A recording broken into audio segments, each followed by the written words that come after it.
ព្រះរាជាណាចក្រកម្ពុជាជាតិសាសនាព្រះមហាក្សត្រច្បាប់ស្តីពីការគ្រប់គ្រងគុណភាពសុវត្ថិភាពលើផលិតផលទំនិញនិងសេវាឧបត្ថម្ភការអានដោយអាយដាមឈិនលីមសាវុតចំពោះទី1បទបញ្ញត្តិទូទៅ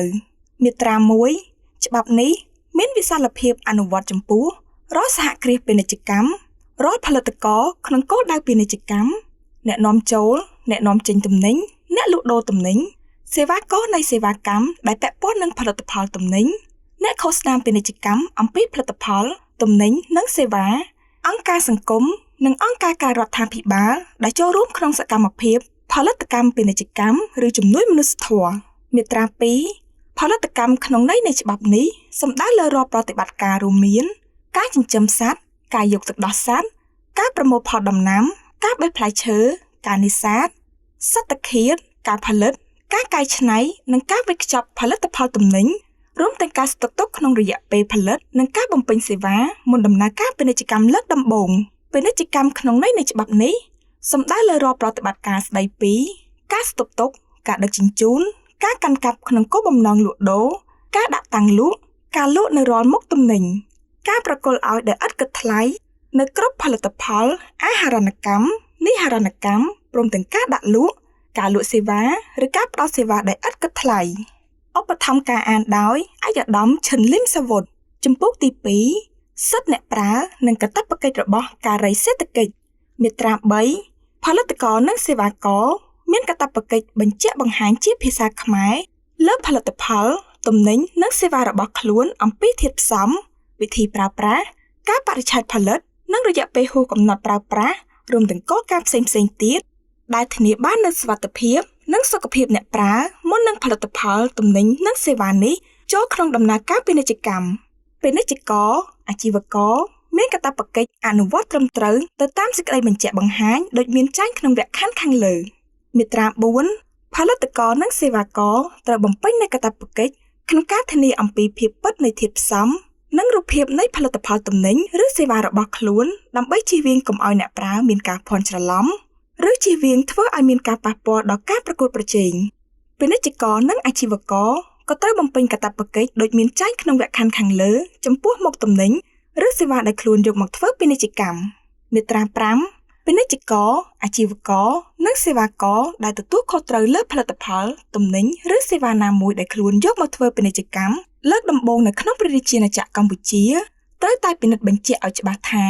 ផលិតផលទំនិញឬសេវាកម្មនោះមានលក្ខណៈត្រឹមត្រូវទៅនឹងបទបញ្ញត្តិនៃច្បាប់នេះតាមសំណើរបស់ភ្នាក់ងារត្រួតពិនិត្យដូចមានចែងក្នុងមាត្រា27នៃច្បាប់នេះផលិតករក្នុងស្រុកពាណិជ្ជករនាំចូលនិងសេវាករដែលទទួលខុសត្រូវអំពីពាណិជ្ជកម្មលើកដំបូងលើផលិតផលទំនិញនិងសេវាត្រូវបង្ហាញភស្តុតាងនៃការពិនិត្យបញ្ជាក់និងការត្រួតពិនិត្យដែលបានធ្វើរួចមកហើយមាត្រា6រាល់ផលិតផលទំនិញឬសេវាទាំងឡាយណាដែលអាចប៉ះពាល់ដល់សុវត្ថិភាពឬសុខភាពនៃអ្នកប្រើផលិតកម្មឬពាណិជ្ជកម្មនៃផលិតផលទំនិញនិងសេវាទាំងនោះតម្រូវឲ្យមានការធ្វើប្រតិវេត្តជាមុនជូនដល់ស្ថាប័នមានសមត្ថកិច្ចនិងមានការអនុញ្ញាតជាមុនពីស្ថាប័នមានសមត្ថកិច្ចក្រោយពីមានការត្រួតពិនិត្យរួចព្រមទាំងបញ្ជាក់បង្ហាញអំពីវិធីប្រើជាភាសាខ្មែរមាត្រា7ត្រូវហាមឃាត់ជាដាច់ខាតនៅការផលិតឬការធ្វើពាណិជ្ជកម្មនៃផលិតផលទំនិញឬសេវាដែលមានចែងក្នុងមាត្រា6នៃច្បាប់នេះដែលគ្មានការធ្វើប្រតិវេត្តនិងគ្មានការអនុញ្ញាតពីស្ថាប័នមានសមត្ថកិច្ចមាត្រា8ត្រូវហាមឃាត់ជាដាច់ខាតការគេចវេះឬការប៉ុនប៉ងគេចវេះពីការត្រួតពិនិត្យដូចមានចែងក្នុងមាត្រា6ខាងលើការធ្វើពាណិជ្ជកម្មលើផលិតផលទំនិញឬសេវាដែលពុំទទួលបានការត្រួតពិនិត្យមាត្រា9អាហារូបកម្មនៃផលិតផលទំនិញដែលមានលក្ខណៈមិនសមស្របនឹងច្បាប់នេះអាចត្រូវបានអនុញ្ញាតប្រសិនណាបើផលិតផលនោះត្រូវដឹកជញ្ជូនជាលក្ខណៈឆ្លងកាត់សម្រាប់ធ្វើនិហិរញ្ញកម្មបន្តតែប៉ុណ្ណោះមាត្រា10អាហារូបកម្មនៃផលិតផលទំនិញដែលមានលក្ខណៈមនុស្សធម៌ឬដែលពុំមានគោលដៅធ្វើពាណិជ្ជកម្មអាចអនុវត្តបានលុះត្រាតែមានការអនុញ្ញាតពិសេសពីរាជរដ្ឋាភិបាលតាមសំណើរបស់ក្រសួងមានសមត្ថកិច្ចការអនុញ្ញាតពិសេសនេះនឹងអាចធ្វើទៅបានលុះត្រាតែផលិតផលនិងទំនិញទាំងនោះសមស្របទៅនឹងការអនុវត្តដោយត្រឹមត្រូវនៃពាណិជ្ជកម្មអន្តរជាតិឬសមស្របទៅនឹងវិធានដែលទទួលស្គាល់លើផ្ទៃអន្តរជាតិមាត្រា11ការផលិតនៅផលិតផលទំនិញណាមួយដែលច្បាប់នេះមិនអនុញ្ញាតឲ្យធ្វើពាណិជ្ជកម្ម លើទឹកដីនៃប្រជាជាតិកម្ពុជាត្រូវបានអនុញ្ញាតបើកាលណាផលិតផលទំនិញនោះត្រូវទុកសម្រាប់តែធ្វើនិហរណកម្មទៅកាន់ប្រទេសណាមួយដែលការលក់ទំនិញនោះមានលក្ខណៈស្របច្បាប់នៃប្រទេសនោះនិងក្នុងក្របខ័ណ្ឌនៃកិច្ចសន្យាពាណិជ្ជកម្មអន្តរជាតិជាក់លាក់មាត្រា12ការនាំចេញនិងនាំចូលត្រូវបង្ហាញវិញ្ញាបនបត្របញ្ជាក់លក្ខណៈសមស្របនៃទំនិញចំពោះផលិតផលដែលអាចប៉ះពាល់ដល់សុខភាពឬសុវត្ថិភាពអ្នកប្រើដែលអាចប៉ះពាល់ដល់ភាពស្មោះត្រង់នៃកិច្ចការជំនួញក្នុងទិសដៅរក្សាឬលើកកម្ពស់គុណភាពផលិតផលទំនិញក្នុងស្រុកដែលមានការទាមទារចាំបាច់នៃពាណិជ្ជកម្មអន្តរជាតិឬអនុសញ្ញាអន្តរជាតិការត្រួតពិនិត្យវិញ្ញាបនបត្របញ្ជាក់លក្ខណៈសមស្របនៃទំនិញជាសមត្ថកិច្ចរបស់ក្រសួងពាណិជ្ជកម្មនិងក្រសួងពាក់ព័ន្ធមាត្រា13ការចុះហត្ថលេខាលើកិច្ចព្រមព្រៀងសហប្រតិបត្តិការបច្ចេកទេសអន្តរជាតិក្នុងកិច្ចការត្រួតពិនិត្យទំនិញនាំចេញនិងនាំចូលជាសមត្ថកិច្ចរបស់ក្រសួងពាណិជ្ជកម្មលើកលែងតែឧស្ម័ននិងប្រេងកាតឧបត្ថម្ភការអានដោយអាយុត្តមឈិនលីមសាវុតជំពូកទី3សញ្ញាគុណភាពនិងកិច្ចកសាងលិខិតបទដ្ឋានមាត្រា14សញ្ញាគុណភាពគឺជាសញ្ញាសម្គាល់ដោយឡែកសម្រាប់បញ្ជាក់អំពីកម្រិតគុណភាពលើផលិតផលទំនិញឬសេវាដែលផលិតករឬសេវាករអាចយកមកបិទភ្ជាប់លើទំនិញឬសេវារបស់ខ្លួនដោយឥតបង្ខំការបិទសញ្ញាគុណភាពសំដៅឆ្លើយតបនឹងតម្រូវការព័ត៌មានរបស់អ្នកប្រើនិងដើម្បីជំរុញឲ្យផលិតករនិងសេវាករធ្វើឲ្យបានប្រសើរនិងលើកកម្ពស់គុណភាពនៃផលិតផលក្នុងស្រុកក្នុងករណីបិទសញ្ញាគុណភាពផលិតករនិងសេវាករត្រូវតែអនុវត្តឲ្យបានខ្ជាប់ខ្ជួនតាមលក្ខខណ្ឌដែលមានចែងក្នុងមាត្រា59នៃច្បាប់នេះបែបបទនៃការកំណត់សញ្ញាគុណភាពត្រូវកំណត់ដោយអនុក្រឹត្យតាមសំណើរបស់ក្រសួងពាណិជ្ជកម្មនិងក្រសួងពាក់ព័ន្ធមាត្រា15បទដ្ឋានក្នុងន័យនៃច្បាប់នេះគឺជាយថាប្រភេទបច្ចេកទេសសម្រាប់សាធារណជនដែលធ្វើឡើងដោយកិច្ចសហប្រតិបត្តិការនិងការយល់ព្រមជាឯកច្ឆន្ទរាល់ភាគីសាមីឈរលើមូលដ្ឋាននៃផលិតផលទំនិញរួមរបស់វិទ្យាសាស្ត្របច្ចេកវិទ្យានិងបទពិសោធន៍ហើយត្រូវបានអនុម័តយល់ព្រមដោយស្ថាប័នជាតិមួយដែលទទួលដឹងថាមានសកម្មភាពក្នុងវិស័យបទដ្ឋានសម្រាប់អនុវត្តសារចុះសារឡើងជានិរន្តរ៍ហើយដែលការប្រតិបត្តិតាមនោះពុំមានលក្ខណៈចាប់បង្ខំឡើយត្រូវបានបង្កើតនូវប្រព័ន្ធជាតិមួយដើម្បីផ្ដល់បទដ្ឋាននិងឯកសារបច្ចេកទេសដែលអាចផ្ដល់ដំណោះស្រាយបញ្ហាបច្ចេកទេសនិងពាណិជ្ជកម្មទាក់ទងទៅនឹងផលិតផលទំនិញនិងសេវាដែលអាចចោទឡើងផ្ទួនគ្នាក្នុងទំនាក់ទំនងរវាងដៃគូសេដ្ឋកិច្ចវិទ្យាសាស្ត្របច្ចេកទេសឬសង្គមការរៀបចំនិងការប្រព្រឹត្តទៅនៃវិទ្យាស្ថានជាតិផ្នែកកម្រិតបទដ្ឋានត្រូវកំណត់ដោយអនុក្រឹត្យឧបត្ថម្ភការអានដោយអាយុត្តមឈិនលីមសាវុតជំពូកទី4ការបង្ក្រាបការក្លែងបន្លំពាណិជ្ជកម្មមាត្រា16ទោះជាភាគីចុះកិច្ចសន្យាក្តីមិនមែនភាគីចុះកិច្ចសន្យាក្តីឬក៏តាមរយៈអតីតជនក្តីត្រូវហាមឃាត់ការក្លែងបន្លំឬការប៉ុនប៉ងក្លែងបន្លំតាមមធ្យោបាយឬវិធីណាក៏ដោយលើផលិតផលទំនិញនិងសេវាចំពោះអត្តសញ្ញាណយថាប្រភេទប្រភពគុណភាពខាងរូបធាតុឬខាងទ្រង់ទ្រាយរាងកាយធាតុផ្សំនិងបរិមាណកិច្ចត្រួតពិនិត្យដែលបានធ្វើវិធីប្រើសម្បទាចំពោះការប្រើប្រាស់គ្រោះថ្នាក់ភ្ជាប់នឹងការប្រើប្រាស់ការប្រុងប្រយ័ត្នដែលត្រូវប្រកាន់យកនៃគ្រប់ផលិតផលទំនិញឬសេវាវិធីនិងការបរិច្ឆេទនៃការផលិតនិងការប្រើប្រាស់ឬនៃការបរិភោគបណ្ដាផលិតផលទំនិញមាត្រា17ត្រូវបានហាមឃាត់ជាដាច់ខាតការក្លែងផលិតផលទំនិញដែលជាកម្មវត្ថុធ្វើពាណិជ្ជកម្មឬទុកសម្រាប់ធ្វើពាណិជ្ជកម្មដោយធ្វើការកែច្នៃផលិតផលទំនិញតាមរបៀបណាមួយដោយធ្វើការបញ្ចូលបន្ថែមការដកចេញឬការជំនួសនៃភាគណាមួយឬភាគទាំងមូលដែលពុំត្រូវបានអនុញ្ញាតដោយធ្វើដោយបទបញ្ញត្តិឬដោយទម្លាប់បើពុំមានបទបញ្ញត្តិឬដែលមិនសមស្របទៅនឹងបទបញ្ញត្តិការធ្វើពាណិជ្ជកម្មនៃផលិតផលទំនិញណាមួយដែលដឹងថាផលិតផលទំនិញនោះជាផលិតផលទំនិញคล้ายៗត្រូវបានហាមឃាត់ជាដាច់ខាតមាត្រា18ត្រូវហាមឃាត់ការធ្វើពាណិជ្ជកម្មនៅផលិតផលម្ហូបអាហារដែលមានសភាពប្រែប្រួលខូចគុណភាពឬមានជាតិពុលឬផលិតផលនោះមិនសមស្របនឹងលក្ខណៈវិនិច្ឆ័យគុណភាពផ្នែកអតិសង្គមជីវសាស្ត្រឬអនាម័យដែលកំណត់យកតាមបទបញ្ញត្តិនៃក្រសួងពាក់ព័ន្ធមាត្រា19ត្រូវហាមឃាត់ការរក្សាទុកនៅគ្រប់ទីកន្លែងផលិតទីកន្លែងសហត្ថករនិងទីកន្លែងធ្វើពាណិជ្ជកម្មនៅផលិតផលคล้ายៗម្ហូបអាហារដែលប្រែប្រួលខូចគុណភាពបរិភោគមិនបានឬមានជាតិពុលឬមិនសមស្របនឹងលក្ខណៈវិនិច្ឆ័យគុណភាពផ្នែកអតិសង្គមជីវសាស្ត្រឬអនាម័យកំណត់តាមបទបញ្ញត្តិផលិតផលឧបករណ៍សម្រាប់កិច្ចបន្លំឬក្លែងចំពោះទំនិញគ្រប់មុខត្រូវហាមឃាត់ការផលិតការប្រើប្រាស់ការធ្វើពាណិជ្ជកម្ម ការរក្សាទុកនៅរង្វាស់រង្វាល់និងឧបករណ៍សម្រាប់វាស់វែងសម្រាប់វាល់ឬថ្លឹងដែលខុសឬពុំទៀងទាត់ក្នុងការប្រើប្រាស់សម្រាប់ផលិតកម្មឬពាណិជ្ជកម្មទំនិញមាត្រា20ត្រូវហាមឃាត់ការធ្វើពាណិជ្ជកម្មនៅបណ្ដាផលិតផលនិងឧបករណ៍ដែលសំដៅយកមកបំពេញកិច្ចបន្លំឬក្លែងមុខទំនិញទាំងឡាយមាត្រា21ត្រូវហាមឃាត់រាល់ការផ្សព្វផ្សាយពាណិជ្ជកម្មគ្រប់ប្រភេទទោះតាមទម្រង់ណាក៏ដោយដែលមានលក្ខណៈភូតកុហកពង្រៀនការពិតក្លែងបន្លំឬធ្វើឲ្យមានការភ័ន្តច្រឡំអំពីគុណភាពសុវត្ថិភាពលើផលិតផលទំនិញនិងសេវាដែលទាក់ទិនទៅនឹងប្រសិទ្ធភាពមុខនីតិអត្តសញ្ញាណយថាប្រភេទប្រភពគុណភាពខាងរូបធាតុឬខាងទ្រង់ទ្រាយរាងកាយធាតុផ្សំបរិមាណរបៀបនិងការបរិច្ឆេទនៃការផលិតការបរិច្ឆេទផុតកំណត់ប្រើប្រាស់វិធីនិងលក្ខខណ្ឌនៃការប្រើប្រាស់របៀបនៃការលក់អាស្ថិភាពតម្លៃការធានាអះអាងផ្សេងៗទៀតដែលបានសន្យាអ្នកសុំផ្សាយដំណឹងពាណិជ្ជកម្មដែលបានចាត់ចែងឲ្យធ្វើការផ្សាយពាណិជ្ជកម្មដើម្បីប្រយោជន៍ខ្លួនត្រូវទទួលខុសត្រូវក្នុងឋានៈជាអ្នកដាំអាតអ្នកសុំផ្សាយដំណឹងពាណិជ្ជកម្មត្រូវផ្ដល់ព័ត៌មានអំពីខ្លឹមសារទាំងឡាយដែលបញ្ជាក់អំពីគុណភាពសុវត្ថិភាពព្រមទាំងការអះអាងផ្សេងទៀតក្នុងការផ្សាយពាណិជ្ជកម្មជូនស្ថាប័នត្រួតពិនិត្យដែលមានចែងក្នុងមាត្រា27នៃច្បាប់នេះករណីដែលខ្លឹមសារនៃការផ្សាយពាណិជ្ជកម្មណាផ្ទុយនឹងវគ្គខណ្ឌ1និងវគ្គខណ្ឌ2ខាងលើត្រូវអនុវត្តតាមមាត្រា26នៃច្បាប់នេះឧបត្ថម្ភការអានដោយអាយដាមឈិនលឹមសាវុតជំពូកទី5វិធានការទប់ស្កាត់ផលិតផលទំនិញនិងសេវាដែលអាចបង្កគ្រោះថ្នាក់ធ្ងន់ធ្ងរឬគ្រោះថ្នាក់ដែលអាចនឹងកើតបន្ទាន់មាត្រា22ចំពោះផលិតកម្មសហតករពាណិជ្ជកម្មនៃផលិតផលទំនិញឬសេវាដែលអាចបង្កឲ្យមានគ្រោះថ្នាក់ធ្ងន់ធ្ងរឬអាចបង្កឲ្យមានគ្រោះថ្នាក់បន្ទាន់ចំពោះសុខភាពឬសុវត្ថិភាពអ្នកប្រើក្រសួងមានសមត្ថកិច្ចអាចចាត់វិធានការ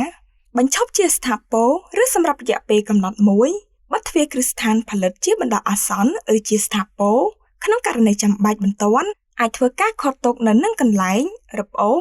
ឬបំផ្លាញចោលនៅផលិតផលទំនិញទាំងនោះការបំផ្លាញចោលអាចធ្វើទៅបានលុះត្រាតែមានការព្រមព្រៀងគ្នាជាមុនដែលអាចនឹងធ្វើឡើងជាលាយលក្ខណ៍អក្សររវាងអាជ្ញាធរមានសមត្ថកិច្ចនិងម្ចាស់ផលិតផលទំនិញកើតហេតុក្នុងករណីគ្មានការព្រមព្រៀងរវាងអាជ្ញាធរមានសមត្ថកិច្ចនិងម្ចាស់ផលិតផលទំនិញកើតហេតុនោះភាគីម្ចាស់ផលិតផលទំនិញកើតហេតុអាចប្តឹងទៅតុលាការខេត្តក្រុងក្នុងរយៈពេលដែលមានកំណត់ក្នុងវិធានការផលិតកម្មសហតករពាណិជ្ជកម្មព្រមទាំងគ្រឹះស្ថាននានាដែលត្រូវបានបញ្ឈប់ឬបិទទ្វារជាបណ្ដោះអាសន្នអាចដំណើរការឡើងវិញបានលុះត្រាតែមានការអនុញ្ញាតពីក្រសួងមានសមត្ថកិច្ចមាត្រា23ក្រសួងមានសមត្ថកិច្ចអាចចេញប្រកាសបង្គាប់ដល់នីតិបុគ្គលឬរូបវន្តបុគ្គលដែលមានចែងក្នុងមាត្រា1នៃច្បាប់នេះតម្រូវឲ្យកែប្រែចាំបាច់សម្ដៅគោរពកាតព្វកិច្ចផ្នែកគុណភាពសុវត្ថិភាពដែលកំណត់នៅក្នុងមាត្រា3នៃច្បាប់នេះការចំណាយក្នុងការផ្សព្វផ្សាយនៅកិច្ចព្រមានទប់ទល់ឬវិធានការប្រុងប្រយ័ត្នក្នុងការប្រើប្រាស់នោះព្រមទាំងឲ្យមានការប្រមូលផលិតផលទំនិញត្រឡប់មកវិញដើម្បីធ្វើការផ្លាស់ប្ដូរកែប្រែឬសងតម្លៃទាំងស្រុងឬមួយផ្នែកវិញជាបន្ទុកផ្ទាល់របស់អ្នកទទួលខុសត្រូវដូចមានចែងក្នុងវគ្គខណ្ឌខាងលើមាត្រា24វិធានការដូចគ្នានឹងបណ្ដាវិធានការនានានៃមាត្រា22និងមាត្រា23នៃច្បាប់នេះអាចចាត់ចែងឡើងវិញដើម្បីធានាសុវត្ថិភាពនិងកិច្ចបំពេញសេវា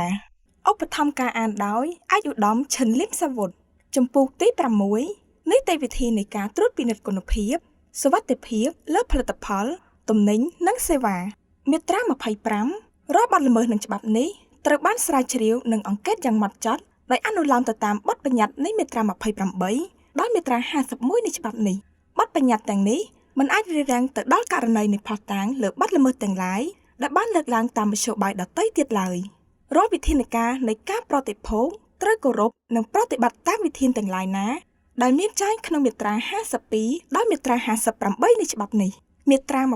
26ក្រសួងពាណិជ្ជកម្មនិងក្រសួងពាក់ព័ន្ធមានសមត្ថកិច្ចបង្ក្រាបការធ្វើពាណិជ្ជកម្មក្លែងបន្លំដោយអនុវត្តតាមច្បាប់នេះក្រសួងទាំងនេះត្រូវរៀបចំអង្គភាពជំនាញដើម្បីទទួលបន្ទុកបង្ក្រាបការក្លែងបន្លំនិងការត្រួតពិនិត្យទំនិញនៅពេលនាំចេញនិងនាំចូលមាត្រា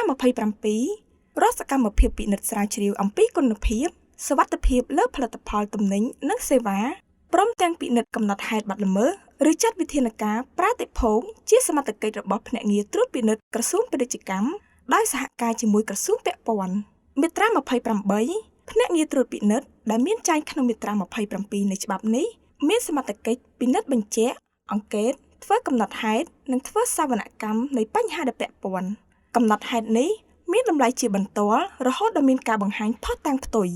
បុគ្គលជាប់អង្កេតត្រូវបង្កលក្ខណៈងាយស្រួលនិងផ្ដល់លទ្ធភាពសម្រាប់កិច្ចប្រតិបត្តិត្រួតពិនិត្យជូនភ្នាក់ងារដែលចុះត្រួតពិនិត្យភ្នាក់ងារត្រួតពិនិត្យអាចស្នើសុំនៅកម្លាំងជំនួយដើម្បីការពារនិងធ្វើអន្តរាគមន៍មាត្រា29ភ្នាក់ងារត្រួតពិនិត្យដែលមានចែងក្នុងមាត្រា27នៃច្បាប់នេះអាចចូលទៅពិនិត្យក្នុងទីកន្លែងផលិតកម្មសហតករពាណិជ្ជកម្មអាជីវកម្មនិងសេវាកម្មព្រមទាំងចូលពិនិត្យក្នុងមធ្យោបាយដឹកជញ្ជូនទំនិញឃ្លាំងស្តុកទំនិញការិយាល័យនិងកន្លែងផ្សេងៗទៀតដែលពាក់ព័ន្ធប្រសិនបើទីកន្លែងណាមួយខាងលើត្រូវបានប្រើប្រាស់ជាកន្លែងសម្រាប់ស្នាក់នៅផងនោះភ្នាក់ងារអាចចូលទៅត្រួតពិនិត្យបានតែពេលកំពុងមានសកម្មភាពក្នុងករណីក្រៅពីពេលធ្វើសកម្មភាព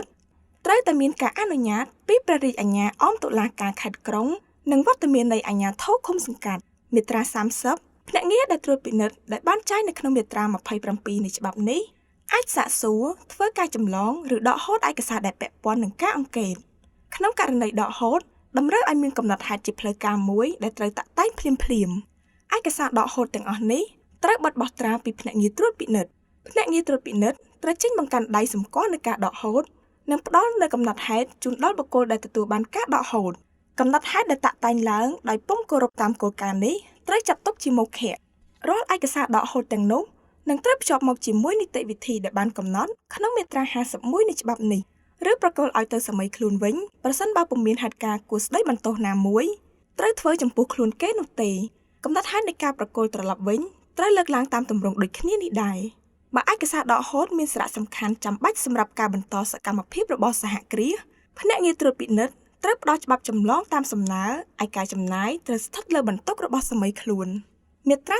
31ភ្នាក់ងារត្រួតពិនិត្យដែលមានចែងក្នុងមាត្រា27នៃច្បាប់នេះអាចដកហូតនៅគ្រប់វត្ថុតាងឬគ្រប់គំរូទំនិញសម្រាប់ប្រើជាវត្ថុតាងតាមនីតិវិធីមួយដែលមានចែងដោយអនុក្រឹត្យមាត្រា32ភ្នាក់ងារត្រួតពិនិត្យដែលមានចែងក្នុងមាត្រា27នៃច្បាប់នេះអាចប្រមូលដោយធ្វើកំណត់ហេតុនៅសេចក្តីពោលអះអាងហេតុការណ៍នានានៃបុគ្គលដែលអាចផ្ដល់នូវព័ត៌មានដែលមានប្រយោជន៍ដល់ការអង្កេតរបស់គេហេតុការណ៍នៃសេចក្តីពោលអះអាងហេតុការណ៍ត្រូវមានសេចក្តីបញ្ជាក់ដូចតទៅលេខរៀងផ្ដល់ដោយអ្នកតាក់តែងកំណត់ហេតុកាលបរិច្ឆេទម៉ោងនិងទីកន្លែងដាក់អះអាងត្រូវបានធ្វើឡើងអត្តសញ្ញាណឋានៈនិងអាសយដ្ឋាននៃអ្នកអះអាងនៃម្ចាស់ហេតុការណ៍អត្តសញ្ញាណឋានៈនិងអាសយដ្ឋាននៃម្ចាស់កំណត់ហេតុសេចក្តីបញ្ជាក់មានអត្ថប្រយោជន៍ទាំងឡាយរបស់អ្នកធ្វើកំណត់ហេតុសម្រាប់រាយការណ៍ដោយស្មោះត្រង់នៅព័ត៌មានផ្ដល់ដោយអ្នកអះអាងហេតុការណ៍ហត្ថលេខារបស់អ្នកអះអាងហេតុការណ៍និងរបស់ម្ចាស់កំណត់ហេតុប្រសិនបើអ្នកធ្វើសេចក្តីប្រកាសមិនចង់ឬមិនចេះចុះហត្ថលេខាឬក៏មិនចេះអានអក្សរសេចក្តីបញ្ជាក់អំពីសភាពនេះត្រូវកត់ត្រាឡើងក្នុងកំណត់ហេតុកំណត់ហេតុដែលតាក់តែងឡើងដោយមិនគោរពតាមគោលការណ៍ទាំងអស់នេះត្រូវចាត់ទុកជាមុខខៈមាត្រា33ភ្នាក់ងារត្រួតពិនិត្យដែលមានចែងក្នុងមាត្រា27នៃច្បាប់នេះបំពេញភារកិច្ចត្រួតពិនិត្យផលិតផលទំនិញនិងសេវាដោយការពិនិត្យផ្ទាល់ភ្នែកឬដោយមធ្យោបាយនៃឧបករណ៍រង្វាស់រង្វល់សាមញ្ញនិងពិនិត្យបញ្ជាឯកសារក្នុងបំណងកំណត់ឲ្យបាននូវអត្តសញ្ញាណលើផលិតផលទំនិញនិងសេវាហើយរកឲ្យឃើញនៅលក្ខណៈសមស្របជាយថាហេតុលើផលិតផលទំនិញនិងសេវានោះទៅនឹងចរិតលក្ខណៈដែលត្រូវបង្ហាញឬដើម្បីស្រាវជ្រាវរកថាតើលក្ខខណ្ឌកំណត់សម្រាប់ការផលិតសម្រាប់កិច្ចសហតករនិងសម្រាប់ពាណិជ្ជកម្មនៅផលិតផលទំនិញឬសេវានេះត្រូវបានគោរពតាមឬយ៉ាងណាភ្នាក់ងារត្រូវរាយការណ៍អំពីការពិនិត្យនិងកត់ហេតុរបស់ខ្លួនក្នុងកំណត់ហេតុដែលត្រូវមានលេខរៀងផ្ដល់ដោយអ្នកធ្វើការពិនិត្យហេតុកាលបរិច្ឆេទម៉ោងនិងទីកន្លែងដែលការពិនិត្យកត់ហេតុនោះបានធ្វើឡើងអត្តសញ្ញាណមុខវិជ្ជាជីវៈនិងអាសយដ្ឋានរបស់បុគ្គលដែលជាកម្មវត្ថុនៃកិច្ចត្រួតពិនិត្យគ្រប់ព័ត៌មានដែលមានលក្ខណៈសម្រាប់បញ្ជាក់ដោយលម្អិតនៅតម្លៃនៃកិច្ចពិនិត្យកត់ហេតុដែលបានធ្វើគ្រប់ព័ត៌មានដែលមានលក្ខណៈសម្រាប់បញ្ជាក់ដោយលម្អិតនៅតម្លៃនៃកិច្ចពិនិត្យកត់ហេតុដែលបានធ្វើលេខចុះបញ្ជីនៅស្ថាប័នជាកន្លែងធ្វើការរបស់អ្នកធ្វើកិច្ចពិនិត្យកត់ហេតុហត្ថលេខាអ្នកធ្វើកិច្ចពិនិត្យកត់ហេតុរបាយការណ៍អំពីការពិនិត្យនិងកត់ហេតុដែលតាក់តែងឡើងដោយពុំគោរពតាមគោលការណ៍ទាំងអស់នេះត្រូវចាត់ទុកជាមុខខៈភ្នាក់ងារអាចភ្ជាប់មកជាមួយនៅរូបថតនៃភាពមិនប្រក្រតីដែលពិនិត្យឃើញដើម្បីជាលក្ខណៈសម្រាប់ឆ្លុះបញ្ចាំងបន្ថែមមាត្រា34លើកលែងតែករណីចែងក្នុងមាត្រា40នៃច្បាប់នេះកិច្ចយកគំរូសម្រាប់វិភាគទាំងឡាយត្រូវមានយ៉ាងហោចណាស់នៅគំរូទំនិញចំនួន3 គំរូទី1 តុសម្រាប់ភ្នាក់ងារមានសមត្ថកិច្ចបញ្ជូនទៅមន្ទីរពិសោធន៍ទទួលបន្ទុកធ្វើការវិភាគចំណែកឯគំរូ2ផ្សេងទៀតតុសម្រាប់ប្រើប្រាស់ក្នុងរយៈពេលនៃប្រតិបត្តិការជាយថាហេតុនៃការវិភាគតបវិញដោយមានកំណត់ក្នុងមាត្រា47ដល់មាត្រា50នៃច្បាប់នេះមាត្រា35អ្នកកាន់កាប់ផលិតផលដែលភ្នាក់ងារបានយកគំរូទំនិញត្រូវចុះហត្ថលេខាលើកំណត់ហេតុអ្នកកាន់កាប់នោះអាចកត់ត្រាបញ្ជាក់លើកំណត់ហេតុនៅសេចក្តីកត់សម្គាល់នានាអំពីប្រភពឬចរិតលក្ខណៈនៃផលិតផលនោះដែលគេយល់ថាមានអត្ថប្រយោជន៍ប្រសិនបើអ្នកកាន់កាប់នោះមិនចង់ឬមិនចេះចុះហត្ថលេខាឬក៏មិនចេះអានអក្សរនោះការកំណត់សម្គាល់អំពីសភាពនេះត្រូវកត់ត្រាឡើងនៅក្នុងកំណត់ហេតុតាមសំណើពីអ្នកកាន់កាប់ផលិតផលភ្នាក់ងារយកគំរូទំនិញត្រូវផ្ដល់ជូននៅបង្កាន់ដៃដែលមានបញ្ជាក់អំពីប្រភេទបរិមាណនិងតម្លៃនៃផលិតផលដែលយកមកធ្វើជាគំរូនោះសម្រាប់ការគិតគូរសងថ្លៃជាយថាហេតុនៅពេលក្រោយមាត្រា36នីតិវិធីនៃការយកគំរូទំនិញជាសមត្ថកិច្ចជំនាញរបស់ភ្នាក់ងារដែលតម្រូវឲ្យគំរូទាំង3មានលក្ខណៈដូចគ្នានិងមានចរិតបង្ហាញលក្ខណៈតំណាងឲ្យលោតទំនិញដែលត្រូវត្រួតពិនិត្យមាត្រា37គំរូទំនិញនីមួយៗត្រូវរក្សាទុកដោយបិទបោះត្រាការបិទបោះត្រានេះត្រូវមានភ្ជាប់នៅផ្លាកបញ្ជាក់ដែលកំណត់ជាអាចឈ្មោះទំនិញដែលត្រូវហាងនៅពេលកាន់កាប់ក្នុងបំណងសម្រាប់លក់ពេលដាក់លក់ឬបានលក់ហើយការបរិច្ឆេទម៉ោងនិងទីកន្លែងនៃការយកគំរូអត្តសញ្ញាណនិងអាសយដ្ឋានរបស់បុគ្គលដែលយកគំរូទំនិញត្រូវបានធ្វើនៅកន្លែងរបស់គេលេខរៀងផ្ដល់សម្រាប់ប្រតិបត្តិការនេះដោយអ្នកយកគំរូលេខចុះបញ្ជីនៃការយកគំរូទំនិញដល់ដោយស្ថាប័នសាធារណៈដែលអ្នកយកគំរូទំនិញបំពេញការងារព្រមទាំងការបញ្ជាក់យ៉ាងច្បាស់ចំពោះស្ថាប័ននោះកំណត់សម្គាល់អត្ថប្រយោជន៍ទាំងឡាយដែលអាចឲ្យមន្ទីរពិសោធន៍បានដឹងនៅគោលដៅស្រាវជ្រាវដោយមានឯកសារជាក់លាក់ភ្ជាប់មកជាមួយនឹងផ្លាកបញ្ជាក់ហត្ថលេខានៃអ្នកយកគំរូទំនិញនិងហត្ថលេខារបស់អ្នកកាន់កាប់ផលិតផលទំនិញដែលបានយកគំរូមាត្រា38គំរូទំនិញមួយក្នុងចំណោមគំរូទំនិញទាំង3ត្រូវរក្សាទុកនៅក្រោមកិច្ចថែរក្សារបស់អ្នកកាន់កាប់ឬម្ចាស់ផលិតផលដែលត្រូវបានយកគំរូទំនិញភ្នាក់ងារត្រួតពិនិត្យត្រូវណែនាំអំពីរបៀបរបបនៃការរក្សាទុកគំរូទំនិញដល់អ្នកទាំងនោះសម្ដៅធានាលក្ខណៈសម្បត្តិមួយដើម្បីឲ្យការវិភាគនៅពេលក្រោយអាចធ្វើទៅបានដោយត្រឹមត្រូវបើសមីខ្លួនប្រកែកពំព្រមទទួលទុកការបញ្ជាក់ហេតុការណ៍នេះត្រូវធ្វើនៅក្នុងកំណត់ហេតុហើយគំរូទំនិញត្រូវថែរក្សាទុកជាមួយគំរូទំនិញពីរផ្សេងទៀតដោយភ្នាក់ងារត្រួតពិនិត្យមាត្រា39គំរូទំនិញពីរផ្សេងទៀតត្រូវបញ្ជូនដោយមានការភ្ជាប់កំណត់ហេតុទៅទីស្នាក់ការនៃស្ថាប័នជំនាញសាធារណៈដែលអ្នកយកគំរូទំនិញបំពេញការងារស្ថាប័នសាធារណៈនេះទទួលយកគំរូទំនិញទាំងនោះទៅរក្សាទុកចុះបញ្ជីនិងចុះលេខចូលនៅលើផ្លាកសញ្ញាព្រមទាំងលើកំណត់ហេតុបន្ទាប់មកស្ថាប័ននេះក៏បញ្ជូនគំរូទំនិញមួយទៅមន្ទីរពិសោធន៍មានសមត្ថកិច្ចហើយថែរក្សាទុកដាក់គំរូទំនិញមួយផ្សេងទៀតក្នុងលក្ខណៈសម្បត្តិដែលអាចធានាការរក្សាទុកបានល្អក្នុងករណីតម្រូវឲ្យមានការរក្សាទុកតាមលក្ខខណ្ឌពិសេសគំរូទំនិញទាំងពីរឬជាយថាហេតុថាគំរូទំនិញទាំង3យោងតាមលក្ខខណ្ឌ2នៃមាត្រា38ក្នុងច្បាប់នេះអាចបញ្ជូនទៅមន្ទីរពិសោធន៍ដោយប្រគល់បន្ទុកឲ្យមន្ទីរពិសោធន៍នោះលើកវិធានការចាំបាច់មាត្រា40ចំពោះផលិតផលទំនិញណាមួយដែលមិនអាចយកជាកម្មវត្ថុនៃការយកគំរូទំនិញជា3បានដោយហេតុផលនៃចរិតលក្ខណៈឬតម្លៃរបស់វានោះការយកគំរូទំនិញត្រូវធ្វើឡើងជាគំរូទំនិញតែមួយគត់តែលើផលិតផលទាំងមូលឬមួយផ្នែកការអនុវត្តដោយវគ្គខណ្ឌមួយខាងលើត្រូវធ្វើចំពោះផលិតផលទំនិញដែលការវិភាគដោយហេតុផលវិទ្យាសាស្ត្របច្ចេកទេសអាចធ្វើបានក្នុងរយៈពេលមួយកំណត់ហើយដែលរារាំងឬធ្វើមិនឲ្យមានតម្លៃដល់ការវិភាគនៅពេលក្រោយត្រូវធ្វើកំណត់ហេតុនៃកិច្ចយកគំរូទំនិញតែមួយនេះហើយនៅលើគំរូទំនិញត្រូវបិទបោះត្រាដែលមានផ្លាកសញ្ញាក្នុងលក្ខខណ្ឌដូចគ្នាដែលមានចែងក្នុងមាត្រា35និងមាត្រា37នៃច្បាប់នេះកិច្ចយកគំរូទំនិញត្រូវចុះបញ្ជីហើយវត្ថុគំរូទំនិញត្រូវផ្ញើទៅឲ្យឬដាក់ក្រោមការចាត់ចែងរបស់មន្ទីរពិសោធន៍តាមទម្រង់បែបបទដោយដែលបានចែងក្នុងមាត្រា39នៃច្បាប់នេះមាត្រា41ការយកគំរូទំនិញដោយឡែកមួយទៀតហៅថាគំរូអង្កេតអាចធ្វើឡើងបានផងដែរសម្រាប់ការវិភាគនៅមន្ទីរពិសោធន៍ឬសម្រាប់ការកំណត់បញ្ជាក់ជាលក្ខណៈត្រួសត្រាសធ្វើដោយស្ថាប័នអធិការកិច្ចផ្ទាល់ក្នុងក្របខ័ណ្ឌនៃសមត្ថកិច្ចជំនាញរបស់ខ្លួនការយកគំរូនេះធ្វើឡើងជាគំរូទំនិញតែមួយលទ្ធផលនៃការពិនិត្យគំរូអង្កេតនេះមានតម្លៃសម្រាប់តែជាព័ត៌មានប៉ុណ្ណោះហើយมันអាចប្រើប្រាស់សម្រាប់ធ្វើជាមូលដ្ឋាននៃការប្តឹងផ្តល់ដោយមានចែងក្នុងមាត្រា51នៃច្បាប់នេះឬសម្រាប់ជាវិធានប្រតិភោគដូចមានចែងក្នុងមាត្រា52 ដោយមាត្រា58នៃច្បាប់នេះឡើយលើកលែងតែការខុសទុកជាបណ្ដោះអាសន្នដែលមានចែងក្នុងមាត្រា53នៃច្បាប់នេះប៉ុណ្ណោះមាត្រា42ផលិតផលគំរូទំនិញត្រូវធ្វើការវិភាគដោយមន្ទីរពិសោធន៍របស់ស្ថាប័នរដ្ឋមន្ទីរពិសោធន៍សាធារណៈឬឯកជនផ្សេងទៀតដែលត្រូវបានទទួលស្គាល់ពីក្រសួងមានសមត្ថកិច្ចអាចទទួលកិច្ចការដើម្បីធ្វើការវិភាគផលិតផលគំរូទំនិញផងដែរការទទួលស្គាល់ចំពោះមន្ទីរពិសោធន៍សាធារណៈឬឯកជនត្រូវធ្វើដោយប្រកាសពីក្រសួងមានសមត្ថកិច្ចប្រកាសនេះត្រូវកំណត់ឲ្យបានច្បាស់លាស់អំពីសមត្ថកិច្ចនៃមន្ទីរពិសោធន៍ទាំងនោះមាត្រា43ក្នុងការវិភាគផលិតផលគំរូទំនិញមន្ទីរពិសោធន៍ត្រូវប្រើវិធីវិភាគដែលត្រូវបានកំណត់ដោយប្រកាសនៃក្រសួងពាក់ព័ន្ធក្នុងករណីពុំមានវិធីវិភាគខាងលើទេនោះ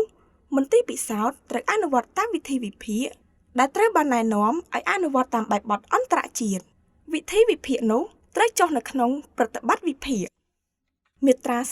44ពេលបញ្ចប់ការងារមន្ទីរពិសោធន៍ត្រូវតាក់តែងប្រតិបត្តិវិភាគដែលមានកត់ត្រាលទ្ធផលនៃការវិភាគស្រាវជ្រាវមន្ទីរពិសោធន៍អាចធ្វើការសន្និដ្ឋានទៅលើលក្ខណៈពុំសមស្របនៃផលិតផលទៅនឹងច្បាប់នេះឬបទបញ្ញត្តិជាក់ស្ដែងប្រសិនបើផលវិភាគទាំងនោះមានចរិតលក្ខណៈបំភ្លឺដល់ស្ថាប័នមានសមត្ថកិច្ចមាត្រា45បើប្រតិបត្តិវិភាគរបស់មន្ទីរពិសោធន៍បានបញ្ជាក់ថាផលិតផលគំរូទំនិញមានលក្ខណៈសមស្របតាមចរិតលក្ខណៈដែលបានកំណត់ក្នុងច្បាប់ហើយស្ថាប័នដែលចាត់ចែងការយកគំរូទំនិញពុំមានព័ត៌មានផ្សេងណាទៀតដែលបានបញ្ជាក់អំពីការក្លែងបន្លំទេនោះស្ថាប័ននេះត្រូវផ្ដល់ដំណឹងដល់សមាជិកអំពីលក្ខណៈត្រឹមត្រូវនៃផលិតផលនោះមាត្រា46បើការវិភាគបានបង្ហាញថាផលិតផលគំរូទំនិញមិនមានលក្ខណៈសមស្របទៅនឹងចរិតលក្ខណៈដែលបានកំណត់ដោយច្បាប់ទេនោះវិធីដែលមានចែងនៅក្នុងមាត្រា47ដល់មាត្រា50នៃច្បាប់នេះត្រូវយកមកអនុវត្តមាត្រា47បើលទ្ធផលនៃការវិភាគរបស់មន្ទីរពិសោធន៍បង្ហាញនៅលក្ខណៈពុំស្របទៅនឹងចរិតលក្ខណៈដែលបានកំណត់ដោយច្បាប់ហើយក្រោយពីការយកគំរូឬការធ្វើអង្កេតចាំបាច់បន្ថែមដទៃទៀតស្ថាប័នដែលបានអនុវត្តការត្រួតពិនិត្យត្រូវផ្ដល់ដំណឹងដល់ជនជាប់សង្ស័យក្នុងបទល្មើសអំពីការទទួលខុសត្រូវចំពោះមុខច្បាប់តាមផ្លូវតុលាការដែលមានការបញ្ជាក់ហេតុផលដល់សមាជិកមានសិទ្ធិធ្វើការវិភាគតបវិញនិងជ្រើសរើសនៃឯកទេសរបស់ខ្លួនក្នុងរយៈពេល15ថ្ងៃនៃថ្ងៃធ្វើការបើសិនគ្មានការសុំសិទ្ធិក្នុងរយៈពេលកំណត់ខាងលើនេះទេលទ្ធផលនៃការវិភាគដូចមានចែងក្នុងវគ្គខណ្ឌ1มันអាចត្រូវជជែកតវ៉ាបានឡើយលើកលែងតែមានករណីប្រធានសាកដែលប៉ះពាល់ដល់ការឆ្លើយតបមាត្រា48ការចំណាយសម្រាប់អ្នកឯកទេសបំពេញការងារជាបន្ទុករបស់សមាជិកដែលស្នើសុំធ្វើការតបវិញការជ្រើសរើសអ្នកឯកទេសខាងលើនេះត្រូវតែយកពីបញ្ជីរាយនាមអ្នកឯកទេសដែលរៀបចំឡើងដោយតុលាការខេត្តក្រុងក្នុងករណីពុំមានអ្នកឯកទេសដែលមានសមត្ថភាពគ្រប់គ្រាន់ក្នុងបញ្ជីរាយនាមខាងលើ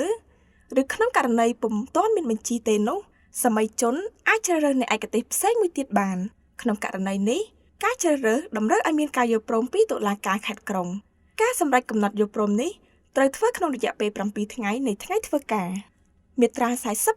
49ផលិតផលគំរូរក្សាទុកបម្រុងដោយស្ថាប័នដែលបានធ្វើការចុះបញ្ជីការយកគំរូត្រូវប្រកល់ឲ្យអ្នកឯកទេសដូចមានចែងក្នុងមាត្រា48នៃច្បាប់នេះអ្នកឯកទេសមានរយៈពេល1ខែដើម្បីបង្ហាញដល់ស្ថាប័នដែលបានអនុវត្តការត្រួតពិនិត្យនៅការសន្និដ្ឋានរបស់ខ្លួនដែលតាក់ទងតែទៅលើទស្សនវិជ្ជាវិទ្យាសាស្ត្របច្ចេកទេសតែប៉ុណ្ណោះពេលណាការសន្និដ្ឋាននេះខុសប្លែកពីការសន្និដ្ឋានលើការវិភាគលើកទី1ដោយមានចែងក្នុងមាត្រា47អ្នកឯកទេសនិងនាយកមន្ទីរពិសោធន៍ដែលបានចាត់ចែងធ្វើការវិភាគលើកទី1ត្រូវប្រជុំគ្នាដើម្បីពិភាក្សាវែកញែកករណីនេះនៅពេលមួយដែលកំណត់ឡើងដោយស្ថាប័នអនុវត្តការត្រួតពិនិត្យបើមានតម្រូវការចាំបាច់អ្នកទាំងពីរត្រូវរួមគ្នាធ្វើការវិភាគជាថ្មីទៀតនៅផលិតផលគំរូទំនិញទី3ចុងក្រោយរបាយការណ៍រួមត្រូវធ្វើឡើងហើយផ្ញើទៅស្ថាប័នក្នុងរយៈពេល1ខែដោយគិតតាំងពីថ្ងៃរួមប្រជុំមកអ្នកឯកទេសត្រូវប្រើវិធីមួយឬវិធីទាំងឡាយដែលត្រូវបានប្រើប្រាស់ដោយមន្ទីរពិសោធន៍និងធ្វើការរកចំណុចកំណត់ដោយបានធ្វើការវិភាគលើកទី1មាត្រា50បើសមាជិកទាមទារការវិភាគតបវិញចំពោះផលិតផលដែលមានគំរូតែមួយដោយមានចែងក្នុងមាត្រា40នៃច្បាប់នេះតម្រូវឲ្យមានវិធានការចាត់ចែងដែលអនុវត្តតាមមាត្រា47និងមាត្រា48នៃច្បាប់នេះកិច្ចការវិភាគបន្ទាន់នេះត្រូវធ្វើលើសំណុំឯកសារនៃលទ្ធផលដែលបានពីការវិភាគលើកដំបូងអ្នកឯកទេសដែលជ្រើសរើសដោយសមាជិកនិងនាយកមន្ទីរពិសោធន៍ដែលបានចាត់ចែងធ្វើការវិភាគត្រូវប្រជុំគ្នាដើម្បីពិភាក្សាសេចក្តីសន្និដ្ឋាននៃការវិភាគនៅពេលវេលាមួយដែលកំណត់ដោយស្ថាប័នអនុវត្តការត្រួតពិនិត្យរបាយការណ៍រួមមួយ ត្រូវធ្វើឡើងហើយបញ្ជូនមកស្ថាប័ននេះក្នុងរយៈពេល2ថ្ងៃដែលគិតពីថ្ងៃប្រជុំមកមាត្រា51ក្នុងករណីដែលត្រូវប្តឹងទៅតុលាការភ្នាក់ងារត្រួតពិនិត្យត្រូវរៀបចំសំណុំឯកសារកំណត់ហេតុប្រតិបត្តិវិភាគព្រមទាំងរបាយការណ៍កសលវិច័យនិងសំអាងដទៃទៀតបើមានដែលអនុលោមតាមបទបញ្ញត្តិនៃច្បាប់នេះមាត្រា52ភ្នាក់ងារត្រួតពិនិត្យដែលមានចែងក្នុងមាត្រា27នៃច្បាប់នេះត្រូវធ្វើការខុសទុកបណ្ដោះអាសន្នការចាត់ចែងឲ្យមានលក្ខណៈសមស្របការបដូរទិសដៅការរឹបអូសនិងការកំទេចចោលនៅផលិតផលទំនិញព្រមទាំងការធ្វើឲ្យសមស្របឡើងវិញនៅសេវាដោយអនុលោមទៅតាមបែបបទនៃច្បាប់នេះវិធានការឲ្យមានការសមស្របឡើងវិញបដូរទិសដៅការរឹបអូសនិងការកំទេចចោលនឹងអាចចាត់ចែងទៅបានដោយមានភ្នាក់ងារមានសមត្ថកិច្ច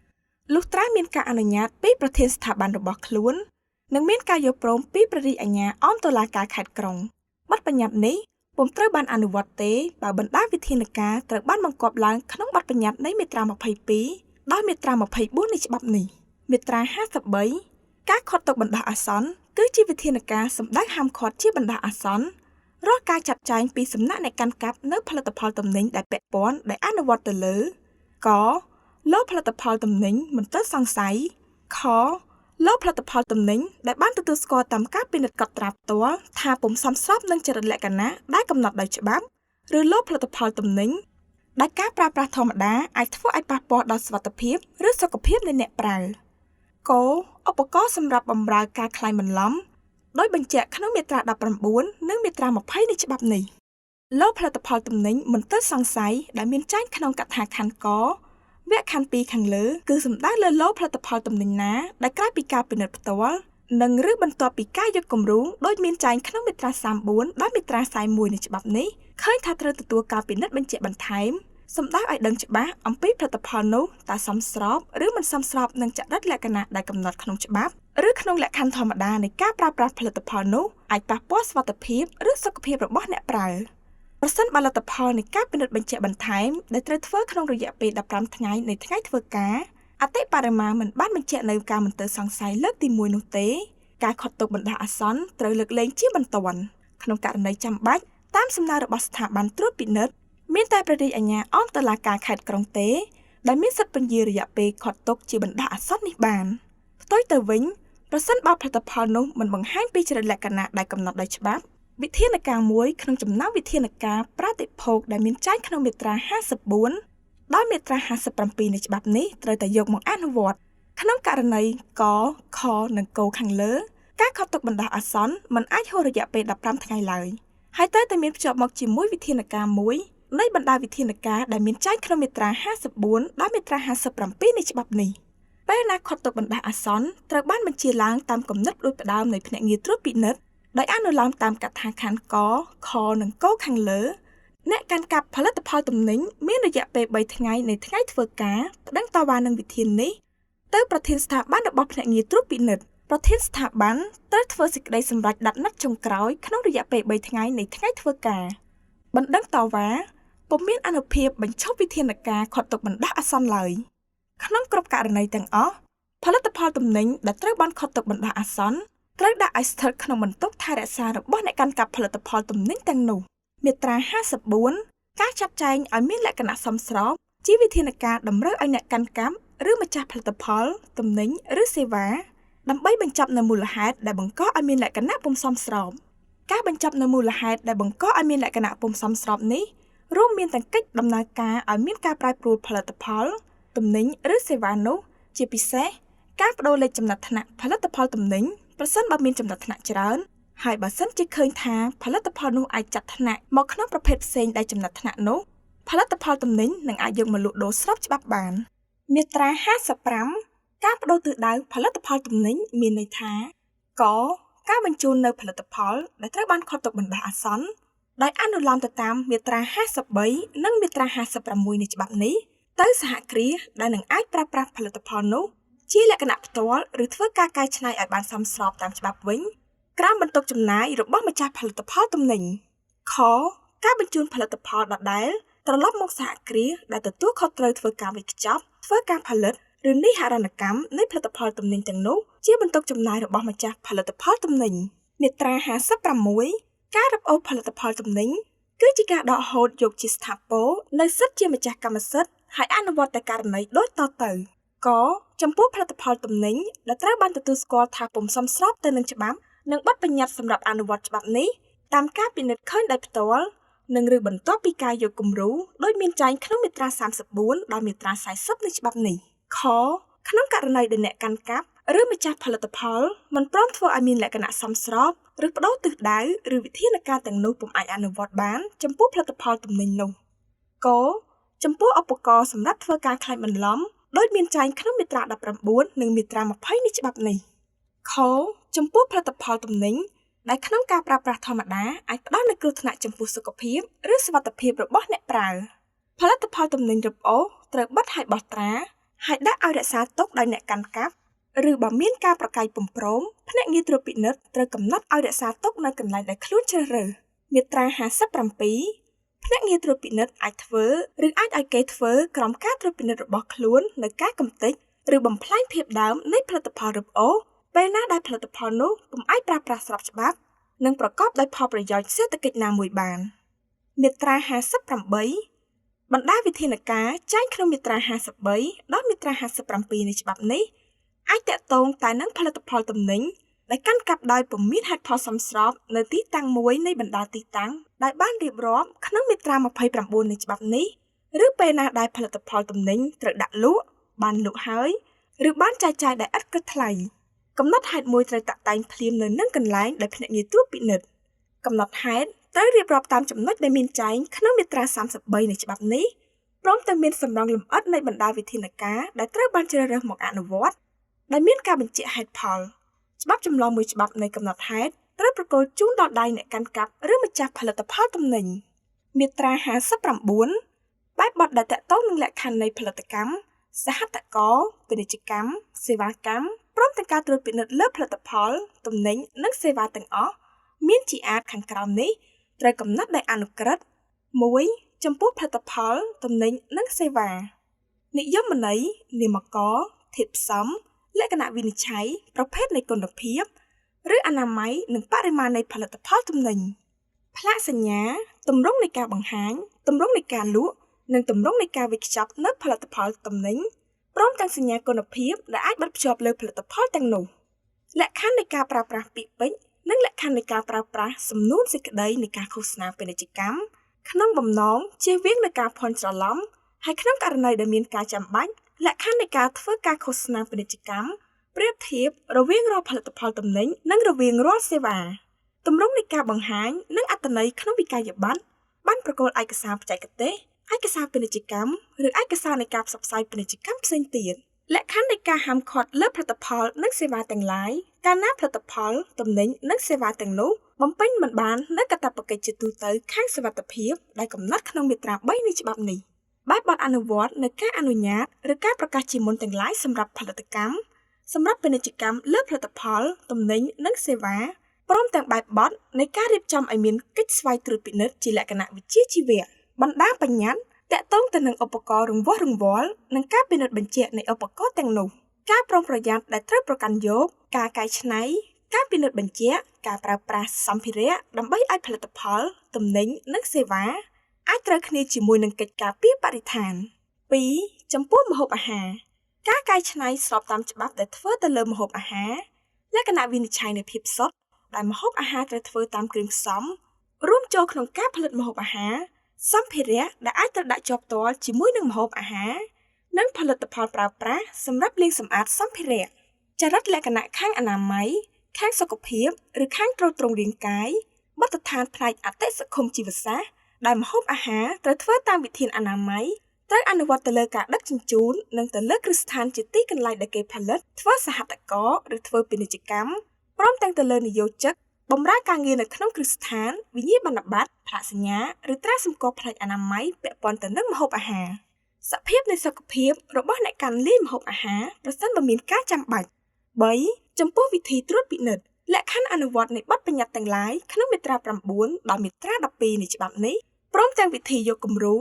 និងវិធីធ្វើការវិភាគសម្រាប់បង្ហាញនូវធាតុផ្សំលើផលិតផលទំនិញនៅចរិតលក្ខណៈអតិសង្គមជីវសាស្ត្រអនាម័យឬសុខភាពនិងសម្រាប់សម្គាល់ការក្លែងបន្លំផលិតផលទំនិញ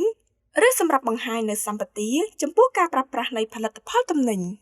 បើមានការចាំបាច់បែបបទអនុវត្តបណ្ដាវិធានការប្រតិភោគដែលបានកំណត់ក្នុងមាត្រា52ដល់មាត្រា58នៃច្បាប់នេះសៀវភៅបញ្ជីនិងឯកសារទាំងឡាយដែលកាន់កាប់ឬការតាក់តែងដោយបុគ្គលដែលចូលរួមធ្វើសកម្មភាពក្នុងផលិតកម្មសហតករឬពាណិជ្ជកម្មលើផលិតផលទំនិញនិងសេវាអាចត្រូវបានកំណត់ជាកំហិត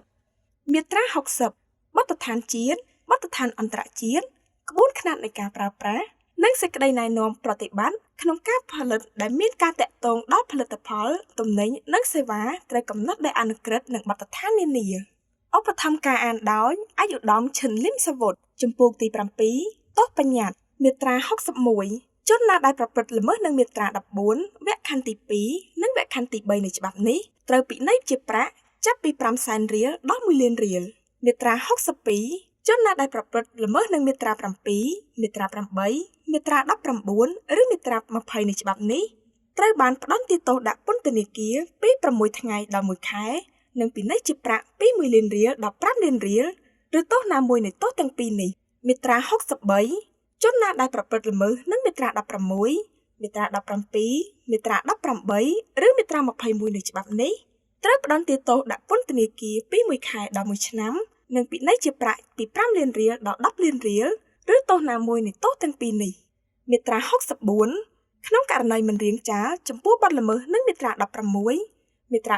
17មាត្រា18មាត្រា19មាត្រា20ឬមាត្រា21នៃច្បាប់នេះត្រូវផ្តន្ទាទោសទ្វេឡើងទាំងការផ្តន្ទាទោសពិន័យជាប្រាក់ទាំងការផ្តន្ទាទោសដាក់ពន្ធនាគារដោយពុំគិតបញ្ចូលនៅទោសព្រហ្មទណ្ឌធ្ងន់ធ្ងរចំពោះបច្ច័យនៃបទល្មើសដែលបង្កឲ្យមានគ្រោះថ្នាក់ដល់សុខភាពសុវត្ថិភាពឬដល់អាយុជីវិតរបស់អ្នកប្រើមាត្រា65ផលិតផលទំនិញនិងសម្ភារៈទាំងអស់ដែលជាកម្មវត្ថុនៃការបង្កឲ្យមានបទល្មើសនឹងមាត្រា